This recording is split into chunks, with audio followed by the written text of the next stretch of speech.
Jagtial MLA Sanjay Kumar CM Revanth Reddy సమక్షంలో కాంగ్రెస్ పార్టీలో చేరడం పట్ల ఎమ్మెల్సీ జీవన్ రెడ్డి అలకబూనారు.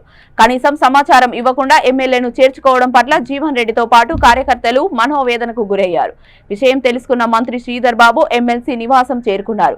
ప్రభుత్వ విప్లు వేములవాడ ధర్మపురి ఎమ్మెల్యేలు ఆది శ్రీనివాస్, అట్లూడి లక్ష్మణ్ కుమార్, పెద్దపల్లి ఎమ్మెల్యే విజయ రామారావు, కోరుట్ల కాంగ్రెస్ ఇన్ఛార్జి జువ్వాడి నరసింహరావుతో కలిసి జీవన్ రెడ్డితో ప్రత్యేకంగా భేటీ అయ్యారు.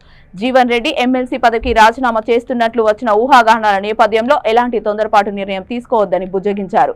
ఈ విషయంలో క్యాడర్ ఆలోచన నిర్ణయాలకు అనుగుణంగా సమీక్ష చేస్తామని జగిత్యాల కాంగ్రెస్ పార్టీ కార్యకర్తలు, నాయకులు అధైర్యపడవద్దని హామీ ఇచ్చారు.